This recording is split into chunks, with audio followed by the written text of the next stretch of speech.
ఎన్నికల ప్రచారానికి తెలుగు రాష్ట్రాల ముఖ్యమంత్రులు సిద్ధమవుతున్నారు. త్వరలోనే AP CM Chandrababu, Telangana CM Revanth Reddy Delhi assembly ఎన్నికల్లో ప్రచారం చేయనున్నారు. ఇప్పటికే ఏపీ, తెలంగాణకు చెందిన నేతల్ని హస్తినలో, తెలుగు వారున్న ప్రాంతాల్లో బీజేపీ, కాంగ్రెస్, ఆప్ రంగంలోకి దించాయి. ఢిల్లీలో 10 లక్షల మంది తెలుగు ప్రజలు ఉండటంతో వారి ఓట్లను పొందేందుకు ఆయా పార్టీలు కసరత్తు చేస్తున్నాయి.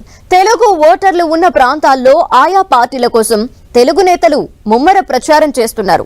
ఎన్నికల హామీలను వివరిస్తూ ఆయా పార్టీల తరపున వివిధ అసెంబ్లీ నియోజకవర్గాల్లో తెలుగు నేతలు ప్రచారం చేస్తున్నారు. మరోవైపు ఢిల్లీలో తెలుగు ఓటర్ల కోసం బూర నరసయ్య గౌడ్, విష్ణువర్ధన్ రెడ్డి, పార్థసారథులను బీజేపీ ఇన్ఛార్జీలుగా నియమించింది. మరోవైపు పార్లమెంట్ సమావేశాలు ప్రారంభమైన తర్వాత ఎన్నికల ప్రచారంలో బీజేపీ, కాంగ్రెస్ ఎంపీలు పాల్గొననున్నారు.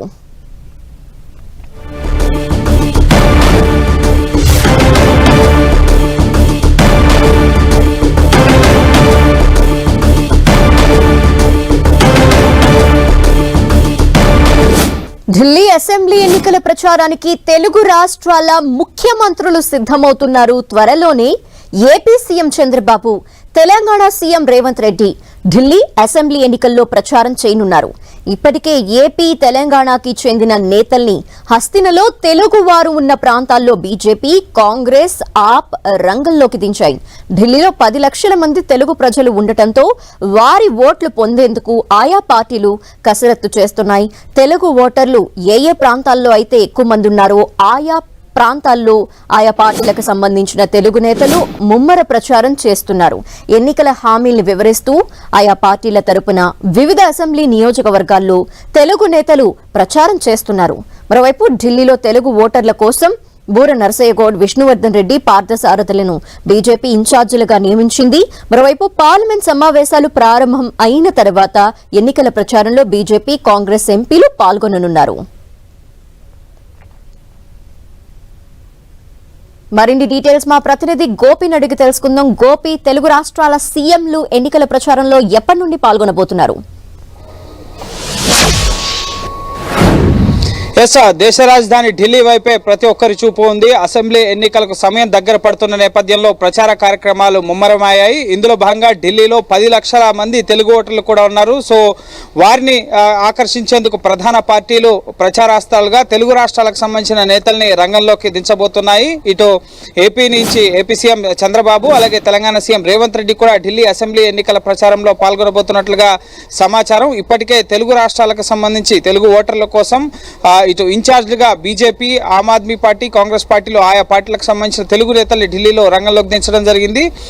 ఇటు బీజేపీ ముఖ్యంగా ఏపీ నుంచి 3 తెలంగాణ నుంచి 3 తెలుగు ఓటర్లకు సంబంధించిన ఇన్ఛార్జీలుగా నియమించడం జరిగింది. ఇందులో ఆంధ్రప్రదేశ్ నుంచి ఇటు మాజీ ఎమ్మెల్సీ మాధవ్, అలాగే విష్ణువర్ధన్ రెడ్డి, ఇటు మరికొంతమంది నేతల్ని, పార్థసారథి ఎమ్మెల్యేని ఇన్ఛార్జిగా వేయడం జరిగింది. తెలంగాణ నుంచి బూర నరసయ్య గౌడ్, అలాగే ఇటు డీకే అరుణ, అలాగే మహేశ్వర్ రెడ్డి, ఈ 3 కూడా ఇన్ఛార్జీలుగా వేశారు. సో ప్రస్తుతం మనతో పాటు బీజేపీ నేతలు, ఆ పార్టీకి ప్రచారం చేస్తున్న బూర నరసయ్య గౌడ్, అలాగే విష్ణువర్ధన్ రెడ్డి వీళ్ళు ఉన్నారు.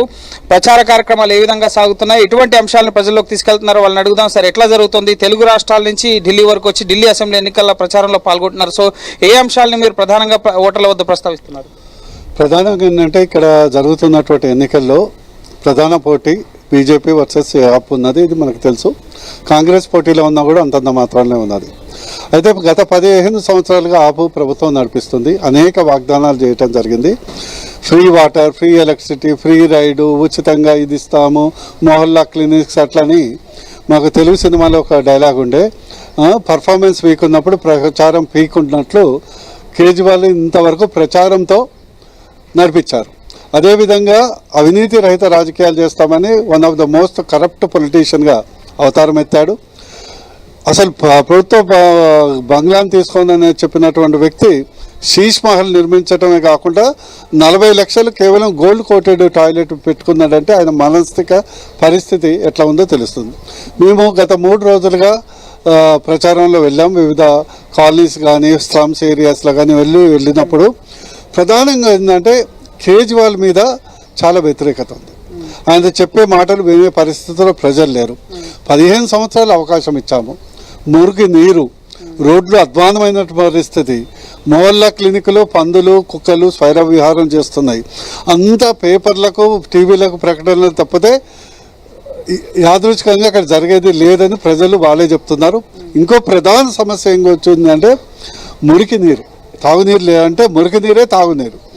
అండ్ ఓపెన్ డ్రైనేజ్, రోడ్లు అధ్వానమైనటువంటి పరిస్థితి, ప్లస్ ఇండ్లు లేకుండా ఉన్నటువంటి పరిస్థితి, కాలుష్యమైనటువంటి వైఫల్యాలను చెప్తున్నారు. సరే, బీజేపీ ఏం చేయబోతోంది? ఇక్కడ అనేక సంక్షేమ పథకాలను ఇప్పటివరకు ఆప్ అమలు చేస్తూ వచ్చింది. సో బీజేపీ ఏం చేయబోతుంది ఢిల్లీ ప్రజలకు? బీజేపీ ఖచ్చితంగా ఏదైతే ప్రస్తుతం అమలవుతున్నటువంటి ఫ్రీ బస్ రైడ్ కానీ, ఫ్రీ ఎలక్ట్రిసిటీ కానీ, ఫ్రీ వాటర్ కానీ, ఇవన్నీ 100% మెరుగైన పద్ధతిలో కంటిన్యూ చేసుకుంటూ అదనంగా ఏం చేయమంటుందంటే ప్రతి ఒక్క మహిళ సీనియర్ పెన్షన్ 2500, 70 సంవత్సరాలు నిండిన వాళ్లకు ప్లస్ వికలాంగులకు మరియు వితంతువులకు 3000 పెన్షన్స్. అదేవిధంగా మంచి రోడ్డు నిర్మాణం, లేకపోతే జోపిడి హై వహా మకాన్, అంటే ఎక్కడెక్కడ స్లమ్స్ ఉన్నాయో అక్కడ ప్రధానమంత్రి ఆవాస్ యోజన కింద మంచి ఇళ్ళు కట్టించటము. అదేవిధంగా 10 లక్షల రూపాయలు health insurance, Ayushman Bharat plus state government కలిపి ప్రెగ్నెంట్ మహిళలకు, గర్భిణీ మహిళలకు 21,000 రూపాయలు ప్లస్ 6 న్యూట్రిషన్ కిట్స్. ఇట్లా మనం అటు వెల్ఫేర్ కానీ ఇటు మీరు మీ హామీలను నెరవేరుస్తూ ఉంటున్నారు. తెలంగాణ సీఎం రేవంత్ రెడ్డి కూడా ఢిల్లీ అసెంబ్లీ ఎన్నికల ప్రచారానికి రాబోతున్నట్లుగా తెలుస్తుంది. గతంలో హర్యానాలో ఆయన ప్రచారం చేశారు, మహారాష్ట్రలో ప్రచారం చేశారు. సో రేవంత్ రెడ్డి ఎన్నికల ప్రచారాన్ని ఏ విధంగా చూస్తారు? కాంగ్రెస్ గ్యారంటీలను కూడా ఇక్కడ రేవంత్ రెడ్డి ఢిల్లీ అసెంబ్లీ ఎన్నికల గ్యారంటీలని రేవంత్ రెడ్డి ప్రకటించారు. సో ఎట్లా చూస్తారు? శుభపరిణామం. హర్యానాలో కాలు పెట్టారు, అది పోయింది. మహారాష్ట్రలో కాలు పెట్టారు, అద్వితీయంగా ఓడిపోయింది కాంగ్రెస్.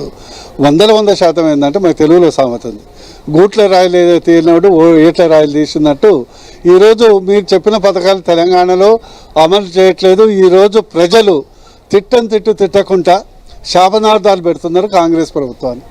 అలాంటి వ్యక్తి ఇక్కడికి వచ్చేసి పొంకనాలు కొడితే ఎవరు వినే పరిస్థితి లేదు. ఇంట గెలిచి రచ్చగెళ్తామన్నారు, తెలుగులో సామెత ఉంది. నువ్వు ఇంట్లోనే తెలంగాణలోనే ఫెయిల్యూరు సీఎం. 100 అంటే 5 ఏళ్ళకు ఫెయిల్ అయ్యేవాళ్ళు 1 ఇయర్లోనే ఫెయిల్ అయ్యారు. అలాంటి వాళ్ళు ఇక్కడికి వచ్చి ఏం చెప్పినా ప్రజలు నమ్మే ప్రసక్తే లేదు. అసలు కాంగ్రెస్ పోటీనే లేదు. కాంగ్రెస్ ఓటేసినా కూడా వేస్టేజ్ కాబట్టి బీజేపీకి ఓటేస్తారు. అద్భుతంగా ఢిల్లీని డెవలప్ చేసుకోవడానికి దోహదపడతారు. మనతో పాటు బీజేపీ ఉపాధ్యక్షుడు విష్ణువర్ధన్ రెడ్డి కూడా ఉన్నారు. చంద్రబాబు కూడా ఢిల్లీ అసెంబ్లీ ఎన్నికల ప్రచారంలో పాల్గొనబోతున్నారు. సార్, చంద్రబాబు ఎన్డీఏ తరఫున ఇక్కడ ప్రచారం చేయబోతున్నట్లుగా తెలుస్తుంది. ఎట్లా వస్తుంది రెస్పాన్స్ అనేది? ఎందుకు ఎన్డీఏ నేతలందరినీ కూడా ఢిల్లీలో గెలుపు కోసం కేంద్రంలో 3 సార్లు నరేంద్ర మోడీ ముఖ్యంగా విక్టరీ సాధించారు, కానీ ఢిల్లీని మాత్రం గెలుచుకోలేకపోతున్నారు. ఇప్పుడు ఎన్డీఏ బలాన్ని అంతా కొడగడుతున్న పరిస్థితి ఉంది. ఇప్పుడు పెద్దలు నరసయ్యగౌడ్ గారు చెప్పినట్లు ఢిల్లీలో ఈరోజు డబుల్ ఇంజన్ సర్కార్ కావాలనేటువంటిది ప్రధానంగా ప్రజలు కోరుకుంటున్నారు. కాంగ్రెస్ పార్టీ యూపీఏ 1, యూపీఏ 2 కూడా అధికారంలో ఉన్నప్పుడు షీలా దీక్షిత్ గారు దాదాపు 15 సంవత్సరాలు ముఖ్యమంత్రిగా పనిచేశారు. వారి తర్వాత 10 సంవత్సరాల పాటు ఆమ్ ఆద్మీ పార్టీ పనిచేసింది. అంటే 25 సంవత్సరాలు ఢిల్లీలో బీజేపీతర ప్రభుత్వం ఉన్న కారణంగానే ఈరోజు అభివృద్ధి కాలేదనేటువంటిది ఈరోజు ప్రజలు పెద్ద ఎత్తున గమనిస్తున్నారు. తెలుగు రాష్ట్రాలకు సంబంధించిన, దక్షిణాది రాష్ట్రాలకు సంబంధించిన పెద్ద ఎత్తున ఇక్కడ స్థిరపడినటువంటి వాళ్ళందరూ కూడా గత 4-5 రోజులుగా మేము ఎన్నికల ప్రచారంలో వెళ్తున్న సందర్భంలో ఆమ్ ఆద్మీ పార్టీ రోడ్లు కానీ, డ్రైనేజీలు కానీ, వాటర్ కానీ, లేదా హాస్పిటల్స్ కానీ, స్కూల్స్ కానీ ప్రచారం మాత్రమే ఉంది తప్ప క్షేత్రస్థాయిలో ఏమీ లేదు. మేము ఎవరైతే ఇతర ప్రాంతాల నుంచి వచ్చినటువంటి వాళ్ళందరికీ కూడా కనీస సౌకర్యాలు కూడా కల్పించడంలో వైఫల్యం చెందింది. కాబట్టి దేశంలో అధికారంలో ఉన్నటువంటి పార్టీకి ఢిల్లీలో అవకాశం ఇస్తే ఖచ్చితంగా అభివృద్ధి చెందుతుందనేటువంటి విశ్వాసం ఈసారి ఖచ్చితంగా భారతీయ జనతా పార్టీ అధికారంలోకి రాబోతుంది. ఎక్కువ స్థానాల్లో బీజేపీ గెలిచేటువంటి అవకాశాలు స్పష్టంగా ఉన్నప్పుడు దక్షిణాది ప్రాంతానికి సంబంధించిన ప్రజలు మొదటిసారిగా బీజేపీ వైపు మొగ్గు చూపుతున్నారు. చంద్రబాబుని, నితీష్ని, అలాగే శివసేన ఏక్నాథ్ షిండే ఇటువంటి ఎన్డీఏ నేతలందరినీ మోహరించడం వల్ల ఉన్న కారణం ఏంటి? ఎందుకు మీరే ఇక్కడ కేంద్రంలో అధికారంలో అయినా కూడా ఎందుకు ఇంత ఢిల్లీ ఓటర్ల పట్ల మీ వైపు తిప్పుకోలేకపోతున్నారు? విక్టరీ పైన ధీమాతో ఉన్నారా మీరు? లేదు, దేశంలో భారతీయ జనతా పార్టీ ఎన్డీఏ ప్రభుత్వం ఉంది. మహారాష్ట్ర ఎన్నికల్లో కూడా చాలామంది ఎన్డీఏకి సంబంధించినటువంటి నేతలు వచ్చి ప్రచారం చేశారు. ప్రభుత్వాలకు సంబంధించినటువంటి అధినేతలు వచ్చారు. కాబట్టి అందులో భాగంగానే ఈరోజు ఢిల్లీలో జరుగుతున్న ఎన్నికల్లో కూడా భారతీయ జనతా పార్టీ ఎన్డీఏ కూటమి తరఫున ప్రచారం చేయడం అనేటువంటిది సాధారణంగా జరిగేటువంటి విషయం. అందులో భాగంగానే జాతీయ పార్టీ అనేక మంది నేతలతో చర్చలు జరుగుతుంది. చాలామంది వచ్చి భాగస్వాములు అవుతారు.